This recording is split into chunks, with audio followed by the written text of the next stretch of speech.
Part body select করব, ঠিক আছে। আবার দেখাই, পার্ট বডি সিলেক্ট করব, পার্ট ওয়ানটা সিলেক্ট, এটা সিলেক্ট হয়ে গেছে। এখন প্রথমে আমরা অ্যাড ম্যাটেরিয়াল দিব। অ্যাড ম্যাটেরিয়ালের এখানে এটা কোথায়, একটা বল একটা ম্যাটেরিয়ালে অ্যাড হচ্ছে, এই তো অ্যাড একটা ম্যাটেরিয়াল, অ্যাপ্লাই ম্যাটেরিয়াল, হ্যাঁ, বা অ্যাড ম্যাটেরিয়াল, ঠিক আছে। অ্যাপ্লাই ম্যাটেরিয়াল দিয়ে এখানে আছে, এই জায়গায় বিভিন্ন ভার্সনে অ্যাড ম্যাটেরিয়ালও আছে। পার্ট বডিতে গিয়ে হ্যাঁ, পার্ট বডি সিলেক্ট করে অ্যাপ্লাই ম্যাটেরিয়াল দিবেন। এখন এটা আপনি ম্যাটেরিয়াল ফিক্সড করতে পারবেন, ঠিক আছে। যেমন ধরেন এটা আমরা দিলাম উড দিই, উডে গিয়ে এটা আমরা কোন ধরনের উড দিব বলেন, বা স্টোন দিই, মেটাল দিই, মেটাল দিয়ে এসএস2 আমাদের স্টিল দিই, স্টিল ওকে, অ্যাপ্লাই ম্যাটেরিয়াল, ওকে। এখানে স্টিল অ্যাড হয়ে গেছে, কিন্তু আমরা দেখতেছি না কেন, কারণ আমাদের ভিউটা অন্যভাবে দেওয়া আছে। আমরা যাই নর্মাল ভিউতে যাই, ভিউ কই, এই তো ভিউ, ভিউতে গিয়ে এই ম্যাটেরিয়াল টাইপ, ভিউ উইথ এই শেডিং উইথ ম্যাটেরিয়াল স্টিল চলে আসছে এই জায়গায়, ঠিক আছে। এখন এই জায়গায় চলে আসার পর তাও তো আমরা অনেকে বুঝবো না বা জিনিসটা অ্যাকচুয়ালি দেখতে কীরকম হবে, হ্যাঁ। আমরা জিনিসটা এভাবে সেট করব, এভাবে সেট করে বা এভাবে রাখি আমরা জিনিসটা, এভাবে রেখে গোল্ড দিতাম, কপার নিকেল দিল, কপার ওই কপারের মধ্যে দিয়ে স্যার কালার চেঞ্জ করা যাবে, কালারও দিতে পারবেন।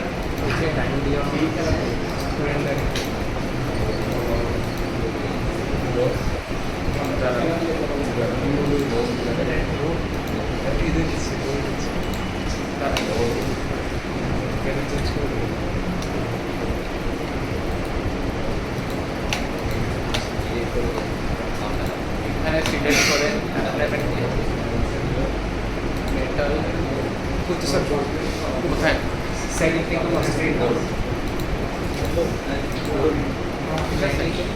নিবে, নিচে আসবে, গোল্ডের কালার আসবে, ঠিক আছে। এখন মানে আমরা রেন্ডারিং এ যাবো, ঠিক আছে। রেন্ডারিং করার জন্য এখানে ধরেন একটা ক্যামেরার মতো ফটো স্টুডিও ইজি টুলস, ঠিক আছে। এই জায়গায় গিয়ে এখন আমরা কোন জায়গায় রাখবো, ব্যাকগ্রাউন্ডটা অ্যাকচুয়ালি কী করে চেঞ্জ করা যায়। ব্যাকগ্রাউন্ডের জন্য আমরা প্রথম এই রেন্ডার অপশনের প্রথমে যাব, গিয়ে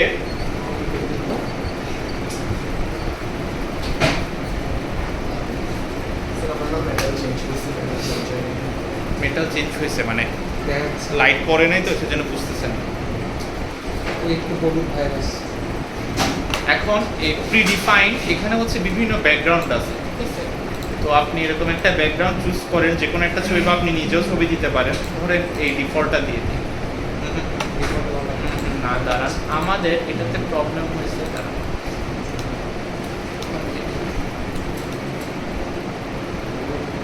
আমাদের বেসটা ওদিকে পড়ে গেছে,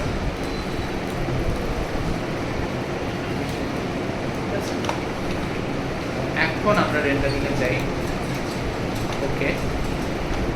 এখন আমরা এই জায়গায় গিয়ে প্রিডিফাইন করি,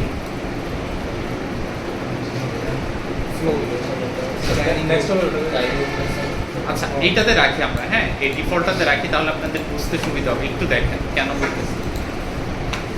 ফেভারিটস, কাস্টম, কাস্টমে গিয়ে এখন আমরা দেখব কোন জায়গায়, ধরেন আমরা দুইটা লাইটের কাজ দিব। এখন একটা লাইট, এইটা হচ্ছে আমাদের লাইটের পজিশন চেঞ্জ করবে, এখানে দিবে, আর একটা এদিক থেকে আমরা দিব, হ্যাঁ এদিক থেকে একটা দিব লাইট, আর এটা খুব করে এভাবে উপর থেকে একটা পড়বে,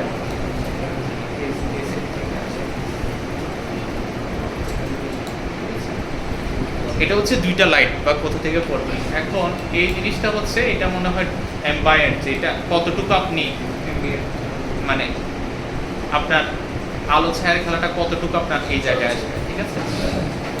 তারপর এটা মানে ডিফিউজ, ডিফিউজ, হ্যাঁ মানে এটা হচ্ছে দেখেন কতটুকু আলোর কথা, এটা হচ্ছে কতটুকু সারফেস মানে চকচক করবে, ঠিক আছে, মানে রিফ্লেকশনটা করবে এই জায়গায়। আর এটা মনে হয় হচ্ছে আমাদের শ্যাডো এফেক্ট, শ্যাডোটা হচ্ছে নিচে একটা ছায়া পড়বে আর কি, ঠিক আছে। রিফ্লেক্টিবিলিটি আমরা একটু বাড়াই দিই, একটু বাড়ানো থাকুক।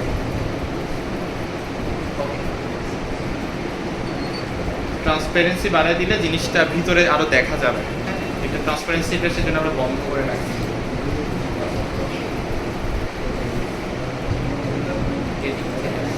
ঠিক আছে, এখন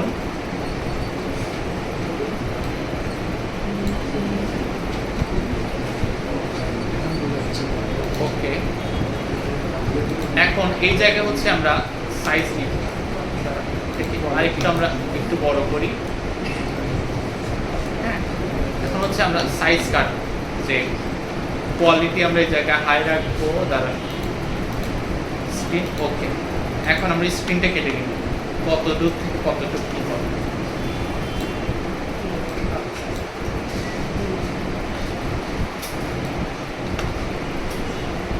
ওকে, স্ক্রিন নিবে। এখন এই জায়গায় দিলে রেন্ডারিং শুরু হয়ে যাবে। একটু আমাদের টাইম লাগবে, আমরা একটু বসে প্রসেসটা দেখি।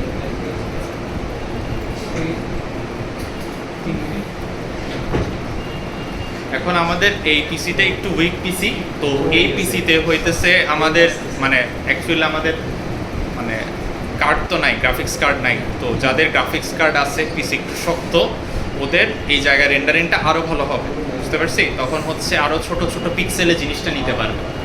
তো এতটুকু হয়ে গেছে। হ্যাঁ, আমরা চাইলে এটা আরেকটু ছোট করে দিই। এখানে ছোট করে দিলে আমরা পুরো মনে হয় রিফ্লেকশনটা পাবো, ঠিক আছে? তো আমরা আবার স্ক্রিনটা একটু সিলেক্ট করি। স্যার রেন্ডারিংটা সেভ করা যায়? সরি সরি, আবার বলেন। রেন্ডারিংটা কি সেভ করা যাবে? হ্যাঁ, সেভ করা যায়। নয়তো আমি নিব কি জন্য, যদি আমার সেভ না করা যায় তো কাজ করতে শিখে যাবো। ওকে, এখন যদি আমরা রেন্ডারিং শুরু করি, দেখি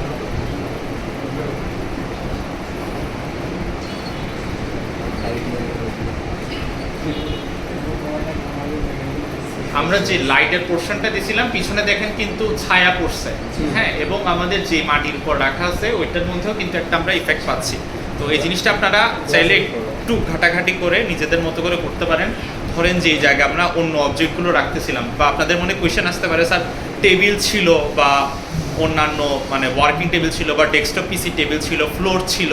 তো যত আপনি জিনিস কিছু আনবেন, আশেপাশে রেফারেন্সগুলো চিন্তা করতে হবে। ধরেন আপনি একটা রুমের ছবি রাখলেন, এখন রুমের কোন দিক থেকে লাইট পড়তেছে, বা অন্য অবজেক্টগুলো ছায়াগুলো কোথায়। আপনার অবজেক্টের মানে রেন্ডারিংয়ের পারফেকশনটা কিন্তু ওভাবেই আসে যে ওই দিকেই ছায়া ফেলতে হবে, ওই দিকেই লাইট আসতে হবে। রুমের লাইট যেদিকে ছিল ওদিক থেকে লাইট আপনার দিতে হবে, ঠিক আছে? তো আবার ডিফিউজ কীরকম, ধরেন আপনার এই জিনিসটা চকচকে হয়ে গেল কিন্তু পিছনের ছবিটা মলিন, হাই রেজুলেশনের না, তখন একটু প্রবলেম হয়ে যায়। তো এখন আমরা এটা সেভ করে দিব। সেভ কীভাবে করবো, আমরা আবার ডেস্কটপে করি। এখানে পার্ট 3 লিখি, পার্ট 3। এটা আমরা জেপিজি মানে হাই কোয়ালিটিতে সেভ করি, বা টিআইএফ ফরম্যাটে সেভ করলেও হয়ে যায়, যে কোনো অ্যাপেল ট্যাপেল সব জায়গায় দিতে পারবেন, ঠিক আছে? সেভ করি। এখন যদি আমরা আমাদের অবজেক্টটাকে দেখি, চলে আসছে। ওকে, বুঝতে পারছি। তো এইভাবে হচ্ছে আমরা রেন্ডারিং করলে আপনি এখন এই ড্রয়িংটা একজনকে এই ড্রয়িংটা একজনকে দেখান। আমাদের ড্রয়িং কোথায়?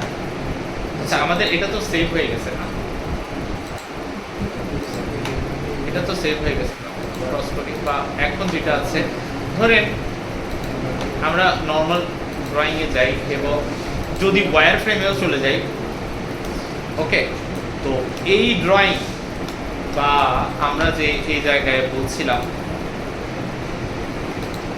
বা এই পিডিএফ কোনো নর্মাল মানুষ বুঝতে পারবে না, বুঝতে পারতো না, স্বাভাবিক, তাদের এই অ্যাঙ্গেলগুলো বুঝবে না। কিন্তু যখন আপনি এই ছবিগুলো প্রোভাইড করবেন রেন্ডারিংয়ের মাধ্যমে, তখন অ্যাটলিস্ট তাদের কেনার ইচ্ছা হলেও জাগবে। মানে কাস্টমারকে অ্যাট্রাক্ট করারও এগুলো অনেক উদাহরণ, যে আমরা দেখাই না যে এরকম বডি অনেক স্মুথ করে দিই বা মানে পারফেক্ট করে দিই, তো সেগুলির উপর ডিপেন্ড করে আর কি। কারো কোনো কোয়েশ্চেন যদি থাকে এখন? আমরা